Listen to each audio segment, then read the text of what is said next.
All right, folks, welcome into another brand new edition of the 901 Soccer Podcast. I'm your host, Lawrence Dockery. You can find me on Twitter at LDoc93. Find the 901 Soccer Podcast on Twitter at 901 Soccer Pod. And of course, we're part of Bluff City Media. So you can find Bluff City Media on Twitter at BluffCity_media. Search us on Facebook as well. It's 901 Soccer and it's Bluff City Media. Just look it up. We'll be right there for you. And of course, if you're watching this, you're watching it on YouTube, I hope. And you make sure that you like, comment, and subscribe to the Bluff City Media YouTube channel. So, all that out of the way, we've got the summer of soccer going on, right? Club World Cup, Gold Cup. And both here in the United States, obviously the World Cup is here next year, and that's the big cheese, the big kahuna, the one and only. But I think it's important that these tournaments this summer are a success on and off the field so that next summer is an even bigger success. The next summer is going to be a success as the World Cup. It sells itself. I cannot think of a World Cup in my lifetime that I've been watching. I think the first World Cup I watched was 2002, where it wasn't a success. Perhaps South Africa 2010 for different reasons. But here in the U.S., we don't have to pay $100 gazillion to build all the stadiums because they already exist. So that being said, the Club World Cup's going on. And, you know, coming into this tournament, there's a lot of talk about it being plastic, about it being fake, about it being a cash grab tournament. And, you know, who's really going to care? Are the players going to care? Are the organizations, are the clubs going to care? And are the fans going to show up? What are the playing surfaces going to be like? There were a lot of problems with playing surfaces and crowd control issues at Copa America last year. And so that's all stuff. That's another great reason to have this tournament so that all the issues that were an issue at Copa America last year can be ironed out this year. Now, for all your other concerns and all of the other issues at FIFA, they know how to run an event.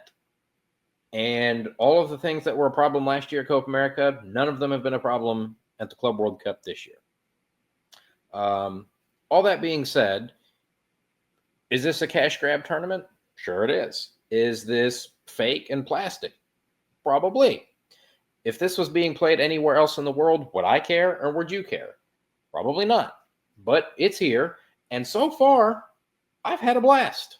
I have enjoyed watching it tremendously. The games most of them have been fun and entertaining. There's been a couple of duds, a couple of boring 0-0s, and a very boring 10-0.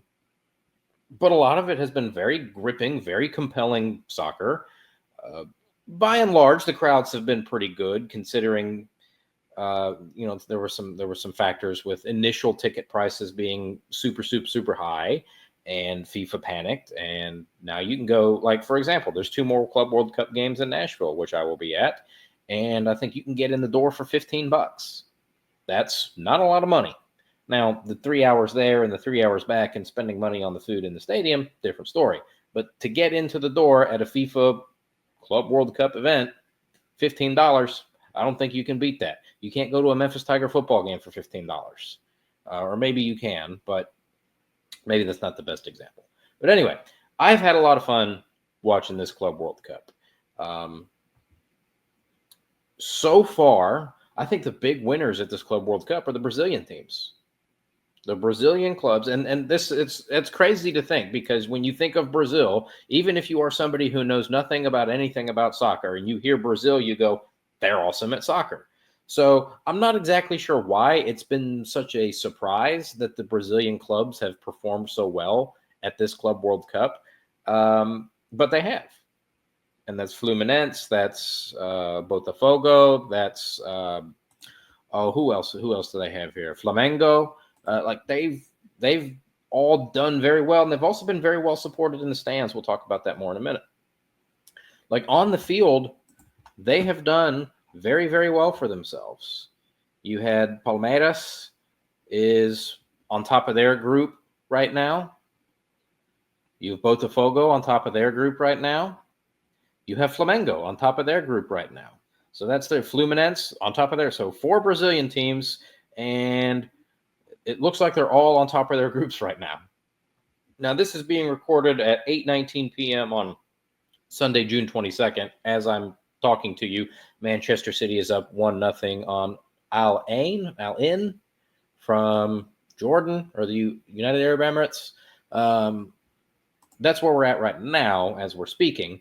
But right now, the Brazilian clubs have been the ones that have been the most impressive. Not as impressive are the CONCACAF teams, right? That's Liga MX and that's MLS. Now, I have a piece up at Beyond the 90, which I would encourage you to go check out, about this phenomenon, specifically as it relates to MLS. And the dialogue surrounding MLS coming into this tournament was, you've got to, well, let's back it up.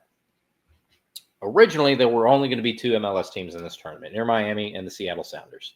The Seattle Sounders won the CONCACAF Champions League when it was still the CONCACAF Champions League back in 22. They got to go to the Club World Cup in 23, lost after one game to Al Ahly, who, funnily enough, is in this Club World Cup. Inter Miami got in by winning the Supporters' Shield last year. Now, that was not a criteria that anybody knew was a thing until it happened. And there were a lot of people that were very upset that Inter Miami got in at the last minute that way. And I get that because, yes, it's very obvious. They needed to find some way to get Messi into the Club World Cup to make sure that it's as big of a deal as possible. But everybody should have already known that. And so I was concerned that if Inter Miami didn't win any trophy at all, they were still going to find some weird, bizarro backdoor way to ram them in there. Like, they scored this number of goals in this number of games. That's why they're in the Club World Cup. So at least they do have a trophy that they can hang their hat on and say, this is how we got into the Club World Cup. Is it a little bit of shady backroom? Absolutely. You won't hear me say otherwise, but I was already concerned with that being a thing. So the fact that they have an actual trophy and that they earned, in quotation marks, their way in, even though they didn't really, they earned their way in by having Messi on the team. They did. It wasn't as ridiculous as it otherwise could have been, I guess is the point that I'm trying to make. But those were going to be the only 2 MLS teams in this competition. There was going to be another Liga MX team in this competition. That's Club Leon. Leon beat LAFC in the 2023 CONCACAF Champions League final. But there was a Costa Rican team, Alajuelense, who filed some sort of appeal that said, hey, Leon's owned by the same group that owns Pachuca, who's also in this tournament, and FIFA's got all these rules about multi-club ownership. Now, your problem that you're going to run into is Pachuca won the 2024 CONCACAF Champions Cup. So this should have been resolved years ago, right? By the time Pachuca wins it, you already know that this tournament exists. You already know that Leon's in there. And so the fact that Leon's the one who eventually gets booted out is bizarro to me. And that was a major bummer for them. And I hate it for them because this was a $10 million tournament. And so you've decided, all right, they're not playing anymore. So who do we fill this last spot with? Well, they beat LAFC in the CONCACAF Champions League final in 23. But FIFA also didn't have a Spanish language TV partner. Okay. Televisa became the FIFA Spanish language partner. Who does Televisa own? They own Club America. Who did LAFC end up playing in the one-game playoff to go to the Club World Cup? Club America. Okay, interesting. Anyway, LAFC wins the playoff, dramatic fashion. That's how you get 3 MLS teams in. And as I mentioned, I've got a piece up at Beyond the 90 that says, in essence, just because the dialogue around these 3 MLS teams coming into the tournament was that they all stink and they're all going to get grouped, does not mean that losing close to these other teams when the dialogue was you're going to get smoked is some sort of massive monumental achievement. It's not. Two of your teams have already been grouped, and the one that didn't was the one that we figured wouldn't because they've got Messi. The Seattle Sounders, am I surprised that the Seattle Sounders are winless after 2 games? No, I am not. Am I surprised that they have performed as well as they have? Yes. A couple of reasons. A, that's the group of death right there. Not because the Sounders are in it, but because it's got PSG, Atletico Madrid, and Botafogo. And just purely based on pedigree and pecking order, you're like, okay, at best, the Sounders are 3rd out of the 4 teams in the group. And in reality, as we can clearly see, they're 4th out of 4 in the group. But they also had a very public, very ugly dispute with their owner about the prize money from this competition. And they made sure to wear cash grab shirts, give us our share or something like that. And then the owner went down to the locker room and there was a whole big dust up. So I was absolutely convinced that they were going to show their ass in this tournament.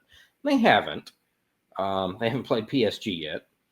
But 2-1 to Botafogo, probably the more aggressive, more likely to, they were down 2-1. They were down 2-0. They cut it 2-1, and they probably could and should have scored an equalizer. I think they looked like they maybe even, as this is one of the things I loathe about soccer, is like, oh, I think we deserved this. Well, then why? I don't think you did because you didn't get it. I think maybe the Sounders would have deserved a draw if they had gotten it. And then they played Atletico Madrid, lost 3-1. Again, didn't appear overwhelmed or overmatched, but it's very clear that they're, Atletico Madrid is up here and the Sounders are down here. That's just the reality of it. They haven't played PSG yet, but that one, that's good. PSG is going to need to win that game. They're going to be going all out to win that game, and the Sounders are already done, so that one could get ugly. Then you have LAFC. LAFC, again, they play Chelsea in the opener.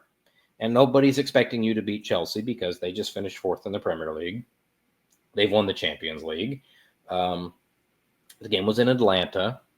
But they didn't go out and show their ass. They played all right, I thought. It was their second game against Esperance de Tunis. That was in Nashville, and I was there to cover it. And that's a game they should have won. Tunis came out with 2 quick, real chances in the first 5 minutes of the game. One really good save by Hugo Lloris, one that goes off the post. LAFC has 2 goals pulled out of the net. Offside both times. Way in the buildup. And this is, as a referee, this is one thing that drives me crazy, and I understand the need for it. I understand the need to, in this age of VAR, wait because, don't just put your flag up at the start of the run because they may go down and score and they may have actually been onside and you don't want to take the goal away that way. So I guess I get that. But as a referee, and as somebody who enjoys watching the game, it's so insanely frustrating. Hey, they scored. Oh, now the flag goes up. Okay. Like that's what happened on both the LAFC. So a ball would come in and then it'd go back and then bing, badang, bada boom. And then finally it would go in and be like, hey, remember that first ball in 5 minutes ago? Offside. Put the flag up. We had a situation earlier in this Manchester City game where player is clearly offside. Ball comes through, dead sprint, keeper comes out, boom. Youth Soccer 101. That's what I always tell my ARs. I'm like, hey, I know they're trying to teach everybody wait and see to put that flag up. Like, no, if you know they're off and there's going to be a collision between the players, put your damn flag up. Because what will happen? Boom. Somebody gets TKO'd, somebody's legs in half. When you knew it was offside from the beginning, just put the flag up. That applies at the youth level, and I think that should apply at the professional level too. But anyway, so eventually you knew LAFC wasn't putting their chances away, and you knew, you let a team hang around long enough, and they're going to come back and bite you, and that's what they did. And Tunis scored a goal, and I had my whole story written about this whole topic that I'm talking to you about right now. I had the whole thing written out. And in the stoppage time, out of nowhere, they're like, VAR check for possible penalty. Okay, and of course, it's a FIFA event, so you don't get to replay in the stadium. You don't get to replay on the TV in the press box. I had already closed. I had the broadcast up on my laptop, but I had already closed out of that. and trying to get back in there would have taken longer than the VAR check. So I'm just like, I don't know if it's a penalty. So it's a penalty. And I'm like, well, hell. Now I'm going to have to rewrite the story because Dennis Bouanga is going to score the penalty and get a point out of this. Well, he did not score the penalty, so bullet dodged. Story got to stay intact. So they're out. LAFC, after 2 games, they're out. Now they get to go play Flamengo in Orlando. And there's a reason that U.S. Soccer played the men's national team game against Brazil in Orlando last year, because there's a lot of Brazilians in that area. And I think LAFC is very much going to be the road team in that final game. But it's something that Steve Cherundolo said in the post-game press conference. One of the questions that I asked him, I was like, hey, you guys are out now. What are we looking at in terms of squad rotation? And he said, no, we're going to see how these guys recover from this game, and we're going to put out the best available team, because this is still a very important game, not just for us, but for the league. And yes, you do not want to go out there, even though you've already been eliminated, and get your brains beat in 6-0. Because then everything that everybody already thinks about MLS gets reinforced. Of course, the one team that we figured had the best chance of getting out of the group was Inter Miami. And it looks that way. Now, how we got to this point, not quite the way we expected it. They got a 0-0 draw with Al Ahly from Egypt. And that's probably the second most exciting 0-0 soccer game I've ever watched. You guys have heard me talk about it before. I'm sure I'll talk about it again. But Brazil-Mexico at the 2014 World Cup, that's the most amazing 0-0 game I've ever watched in my life. This one is maybe not a close second, but it's second. I can't think of any other ones past that, right? A lot of chances. Inter Miami's keeper was on one. Great saves, including a penalty. Messi almost scored off a corner kick, hit the crossbar, forced some good saves from the Al Ahly keeper. So that one finishes 0-0, and you're thinking, man, are they really going to beat Porto? Are they really going to beat Palmeiras? And they went out 8 minutes into the game against Porto in Atlanta, and then you're down 1-0 off a penalty. And you're like, well, here we go. No, not so fast, sir. Talasco Segovia says we're still in this, and that makes it 1-1. And then you give Messi a free kick. Bad idea. Messi scores 2-1. Inter Miami rolls on. So they are in second in their group, and Porto is third. Al Ahly is fourth. They are playing Palmeiras in Miami tomorrow. That's going to be a bananas game. I can't wait to see that. So they're not through, but right now they have a very good shot at getting through. So if you're MLS, and if I like to think that I know MLS, they're going to completely not acknowledge that LAFC or the Sounders were even in this tournament, and it's just going to be all Miami, and Miami. Which is, if you're trying to raise the profile of the league, you hitch your wagon to the team that is still in the tournament. Also, much like we as U.S. fans tend to hold Mexico on a pedestal because those games always mean a lot more, and usually, for the longest time, the only team in CONCACAF that could beat us was Mexico, unless you were going down to San Jose, Costa Rica. We put Liga MX on a pedestal because they are constantly absolutely bludgeoning MLS teams to death in the CONCACAF Champions Cup.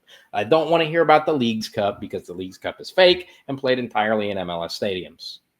If that was a competition, like 95% of the reason that Leagues Cup exists is to cash in on the Mexican fans in this country. The other 5% is to make MLS feel better about themselves for when they constantly go down to Mexico in the CONCACAF Champions Cup. They get their heads taken off, and Liga MX picks that head up, and they punt it right over the moon. So because that keeps happening, we have talked ourselves into Liga MX being this indomitable, just otherworldly force. And you've seen the Liga MX teams in this competition, and that has not been the case. Right? You have Monterrey, Rayados. Decent opening game against Inter Milan. You get a 1-1 draw. They were up 1-0. Sergio Ramos gets the opener before Lautaro Martinez ties it up. And then you get a 0-0 draw with River Plate. So those are, I would say, decent results, both at the Rose Bowl. So a lot of support for Monterrey. Then their third game is going to be against Urawa Urawa Red Diamonds. That's a hard one to say really fast. They're already out, but River Plate and Milan are playing each other. So unless that one finishes with a draw, there's going to be all sorts of crazy scenarios. So that's going to be a fun one. So Rayados has given a good account of themselves, I would say. They hadn't been terrible. It was Pachuca who stunk up the joint. And I must tell you, watching Pachuca today against Real Madrid was, I guess, poetic justice that it was 6 years to the day that Pachuca came here to Memphis to play 901 FC in a friendly. Over 8,000 people showed up at that game. And I think that was still, all the way till the end, was the second largest 901 FC crowd in history. And why they didn't ever try to do that again, I don't know. But yeah, Pachuca loses 2-1 to Red Bull Salzburg in Cincinnati. They lose 3-1 today to Real Madrid. And that's one where you thought, yeah, that's not an unexpected result. The unexpected part of it is they were up a man. Madrid had a guy sent off in the 8th minute. By the way, that'll be the easiest dog so red that referee ever gives. But you're up a man in the 8th minute, and you're like, okay, we're going to have a man advantage for basically the entire game. And then Madrid scored. And then they scored again. And then they got to the second half, and they scored again. And then Montiel pulled one back. Okay, cool. A day late and a dollar short. They will be playing Al Hilal in Nashville on Thursday. I will be there as well. That's going to be a tough one. That's an 8:00 kickoff. One team that's already eliminated, and another team that still technically has a hope of advancing. But I don't know how that one's going to play out. I'm just concerned because I'm probably going to get home at 4:00 in the morning. If you'll recall, the U.S. game against Switzerland was a 7:00 kickoff, and I got home at 3:00 in the morning. So it stands to reason that 1 hour later kickoff means 1 hour later arrival time at home. So, Liga MX not doing so great. MLS, I guess you could say they're both doing kind of But all in all, the Brazilian clubs are far and away the best teams on the field at this tournament. And it would really, really, really surprise me if one of them didn't win it. So, the next part of all of this is the crowds.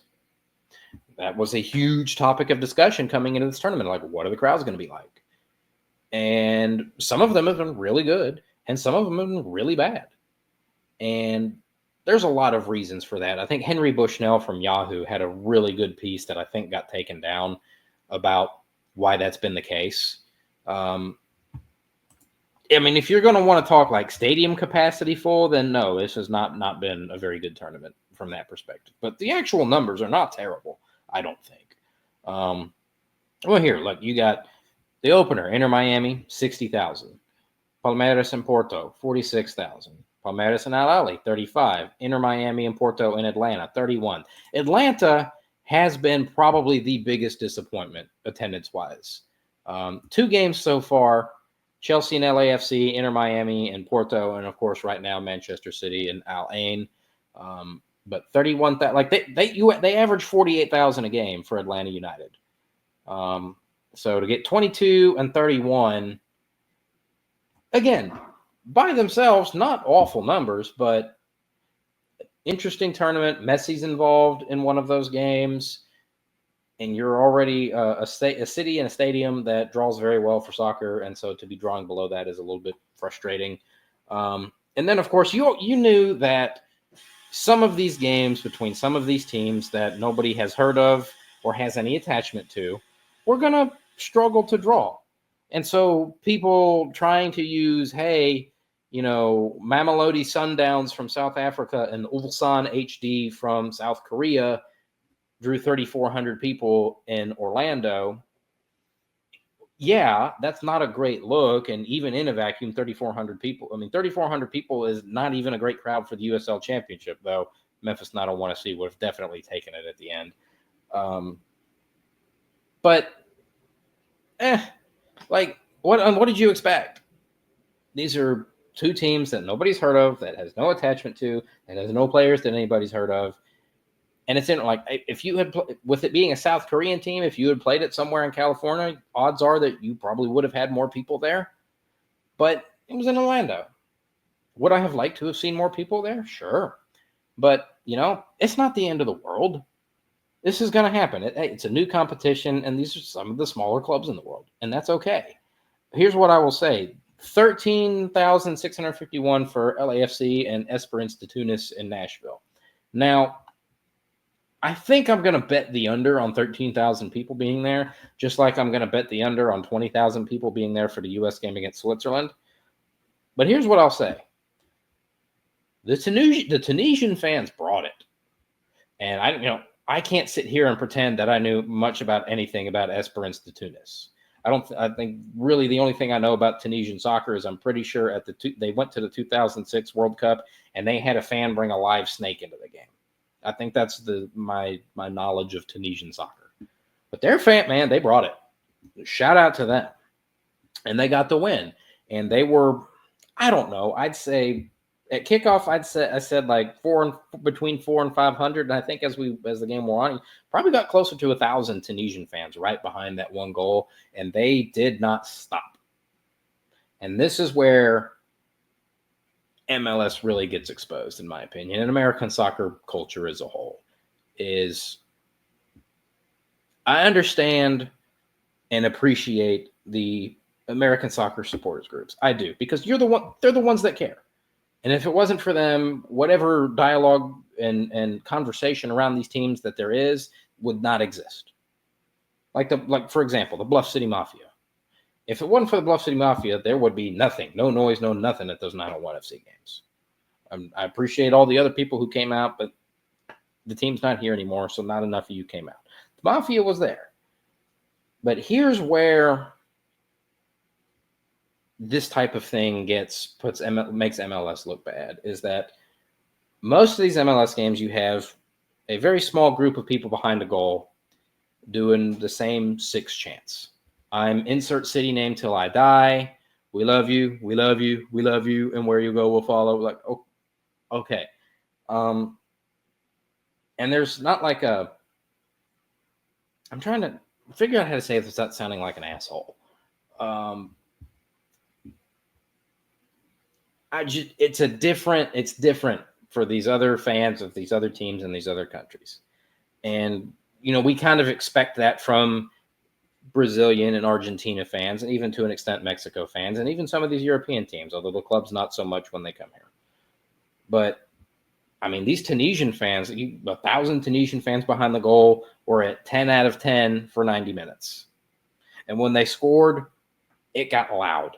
And like I said, I'm betting the under on 13,000, but it got loud. It got louder than at any point at any of the 4 USA games I've done in that stadium. That's 2 men's games and 2 women's games. Like, it was loud after that Bilali, I think was his name, scored. So, again, that crowd, not a huge crowd, but the fans that were there, they brought it. And I think that's kind of been the theme, is especially in Philly with some of the Brazilian, like Flamengo. The Flamengo fans in that game against Chelsea were bananas.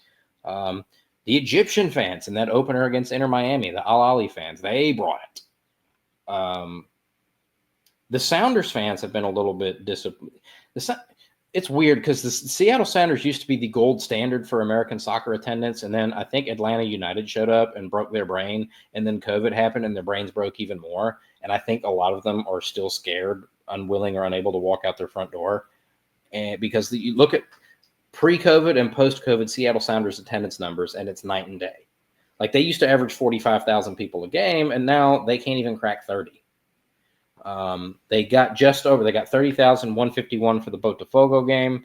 Much better showing against Atletico Madrid. That's 51,636. So, again, I think Seattle perfectly crystallizes the attendance discussion at this tournament. It's been very hit and miss, and that's okay. And I suspect as we get into the knockout rounds, those will go up as the games get more important and the chance of hoisting a trophy becomes a much clearer reality. I mean, you have the games at the Rose Bowl packed, 80,000 for PSG Atletico, 53,000 for Botafogo PSG. I'm sure Rayados and River Plate packed it out yesterday. Yeah, 57,000. Well, that's not packing out the Rose Bowl specifically, but the noise that came through on the TV was fantastic. I think the stars of the show from a fan perspective are the Boca Juniors fans. They showed out on the beach. They took over a Walmart. They've been in the stadium. They were outside the state. Like everywhere they've gone, they've put on a show. And I get to see them on Tuesday in Nashville. That's going to be very exciting for me. So right now, I have enjoyed watching this Club World Cup tremendously. It's been a lot of fun, and I hope eventually at some point in the future it comes back. I don't think the tournament is going anywhere, but whether it comes back to the U.S. or not, I don't know. I do wonder if they're going to do some sort of thing where if you win the hosting rights for the World Cup, you might also get hosting rights for the Club World Cup. Sort of how if you hosted the World Cup, you also got to host the Confederations Cup. I do miss the Confederations Cup. I wish we would bring that back, but they're not going to go backwards, so I find that unlikely. But anyway, I have enjoyed the Club World Cup, and I hope you are enjoying it too, and I will see you on Tuesday in Nashville.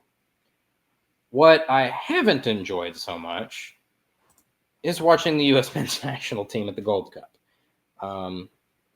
Obviously, prior to the tournament, they lost okay-ishly to Turkey and then completely showed their ass against Switzerland. And I'm not just talking showed it. They walked out to the center circle, pulled their pants down, spread their cheeks, and dropped a grumpy in the middle of the field. That's what they did in that Switzerland game. I'm still up at Beyond the 90. Go read my piece. The United States men's national team is a disgrace. Matt Turner cutting up and having a good time in the mix zone with us, cracking jokes, all smiles after shipping 4 goals in a 15-minute stretch. I don't need that from you, buddy. Don't need it. So coming into the Gold Cup, you've got the team stinks on the field, not just those 2 friendlies, but go back to the Nations League in March. You've got all the off-field drama and the toxicity of Christian Pulisic getting butthurt that people are questioning his commitment when he only plays for the national team about 50% of the time over the last decade. Then you have his dad screenshot ChatGPT to pop off at Landon Donovan. And Landon Donovan, everything he said was 100% accurate. It's just that he doesn't necessarily need to be the one questioning people's commitment to the national team when in the middle of World Cup qualifying in 2013, he went and hung out on the beach in Thailand. And, whether he had earned that or not, I guess is in the eye of the beholder, but he had been the face of the franchise for 12 years at that point and had actually accomplished things on the field. And I don't know that we can say that for the national team, Christian Pulisic has accomplished much of anything for the national team. So, and then he made it worse and dug himself a deeper hole and was saying, well, I wanted to play the 2 friendlies, but not the Gold Cup. And they said, no, it's all or nothing. Now, if memory serves, and I'm sure somebody will correct me on this if I'm wrong, but I feel like in the last podcast I did, I said something to the effect of we could have lived with them playing the friendlies and then going on vacation and skipping the Gold Cup. Not ideal, but I feel like we could have lived with it. But at some point, you do have to actually show up and play for the national team. And I don't want to hear about, oh, I'm tired. I'm tired every day, okay? And I still have to go do my job. You need to do yours. He went on CBS Sports Golazo, I think with Jimmy Conrad, right? And says, yeah, I wanted to play the friendlies, but Poch said it's all or nothing. And that's ties in with something that I said we could have lived with. But the more that I think about it, the more I think I was dumb for saying that. I totally get. You've heard Mauricio Pochettino say over and over, you got to be desperate to play for the national team. You're not here for vacation. You're not here to come go to fancy dinners and play golf with your buddies. And as the player, you don't get to pick and choose, well, I want to play this game, but not that game. And that's what Christian Pulisic was trying to do. He's like, well, I want to play in the games that don't mean anything, but I don't want to play in the games that that we can lift a trophy at the end of. And so good on Mauricio Pochettino. I mean, if your messaging has been you gotta want to be here all the time for every game, and you show up and say, I want to play these games. I don't want to play these games. No. So good on Poch. So that's all the background for this Gold Cup, and the toxicity and the doubt had gotten to such a point where it's like, are we even going to get out of the group here? And that's just everybody being a wise ass and being miserable. But, the U.S. doesn't have a great record historically against Haiti. And the last time we played Saudi Arabia, we didn't look so good against them. So, the negativity combined with the upcoming opponents made you think this might not be so great. Well, we're 3 games into the Gold Cup. The U.S. has won all 3 of them. The first one looked fun, 5-0 against Trinidad and Tobago. I remember putting out a tweet during that game that said, does Leston Paul need to go be the Trinidad and Tobago coach? I mean, it can't really get much worse at that point. They're 110th in the FIFA rankings. And we love Leston Paul and Dwayne Muckett and Tristan Hodge. Remember in 2019, there was a contingent of 3 Trinidadian players on the team. And the day that 901 FC played Pachuca way back in 2019, if I'm not mistaken, all 3 of them were away on international duty for Trinidad and Tobago, playing the U.S. in the Gold Cup in Cleveland, I want to say. So that's just another fun little 901 FC tie-in there. But they get through that game, 5-0, no problems, no doubt, start to finish. Then you play Saudi Arabia, and Poch told you before the game, this is going to be a much tougher test. And it turned out to be a much tougher test. Saudi Arabia was not there to play soccer. They were there to get a draw by any and all means necessary.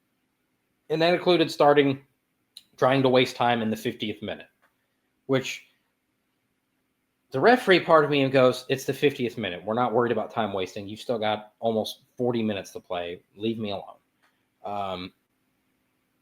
And then watching the U.S. players completely melt down over it. Like, they were so mad. It's the 50th minute, guys. Sack up, play on.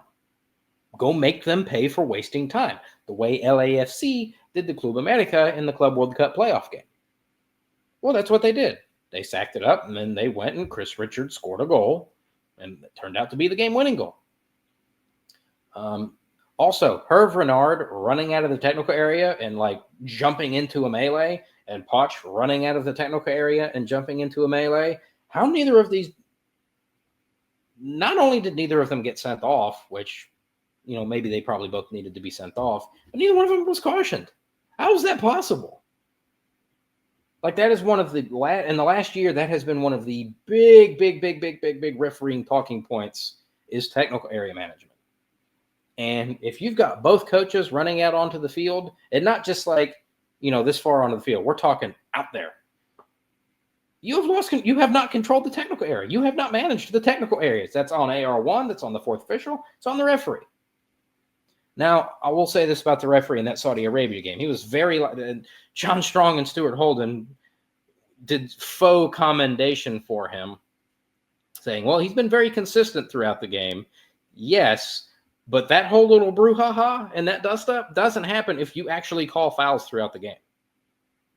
He did not call very many fouls in that game. So a couple of U.S. players were cautioned. I think a couple of Saudi Arabian players were cautioned, and that could have loomed large on these games today. Speaking of which, I guess I need to double check who won the Trinidad and Tobago Saudi Arabia game. The last I saw, it was tied. Tobago. I should have been more prepared. My apologies. Saudi Arabia. It finished 1-1, so I guess that means Saudi Arabia goes through with us. Okay. So the game today, the U.S. plays Haiti at Jerry World. Why this game was at Jerry World and didn't include Mexico, I don't know. But I don't know if that's something you've kept if you follow me on Twitter at LDoc93. Every game from now until I don't know whenever. Every time the U.S. crowd stinks, I'm going to put up a tweet with a picture of the stinky crowd and with the quote from U.S. Soccer CEO J.T. Batson, where he said, this year, this is not some quote from yesteryear. He said it this year at one of the Brazilian winter conventions that they do. He said, We want to be playing in as big a stadiums as possible in front of as many people as possible, full stop, end quote. Empty stadium in Nashville, empty stadium in San Jose, empty stadium in Austin, empty stadium in Arlington. And miss me with this CONCACAF controls it bullshit, okay? U.S. Soccer loves playing in Austin. They love playing in St. Louis. I don't want to hear that we don't have any control over it. Like, no, you got to tell FIFA where you wanted to play your World Cup games. Don't tell me you can't tell CONCACAF where you want to play your Gold Cup games. And there's, well, CONCACAF sets the pricing. Well, that may be so, but maybe if the team didn't stink, more people would show up to watch. I don't know. I'm just a dude in South Haven, Mississippi that U.S. Soccer spends a lot of time worrying about what I have to say. But not enough to actually do anything about it. They just get really mad because they don't like being called out for the losers that they are. All that being said, the U.S. gets 3 wins and 3 games at the Gold Cup. They get a maximum of 9 points. They're on to the quarterfinals. Their quarterfinal opponent and venue is still yet to be determined as of the time of this recording because for whatever reason, CONCACAF does things strangely. So we will be playing in either Phoenix or Minneapolis, and we will be playing either Costa Rica or Mexico. We will be playing the second place team in Group A, and that's going to be Costa Rica or Mexico. That will still be determined when those 2 teams kick off in Vegas in a little bit. I suspect if we play Mexico, we'll be playing in Glendale, and if we play Costa Rica, it'll be Minneapolis. They're not sending Mexico to Minneapolis. They're going to put Mexico in Phoenix because there's a lot of people from Mexico in Arizona. There's a reason that the FMF plays a lot of friendlies in Phoenix. And there's probably a reason they don't play hardly ever in Minneapolis. So my suspicion is Mexico will go to Phoenix and regardless of who they play. So there's a lot of weird scenarios. I don't know them all. It's stressful. I don't want to deal with it because it's stupid. You should know who you're playing and where you're playing them before the tournament even starts, right?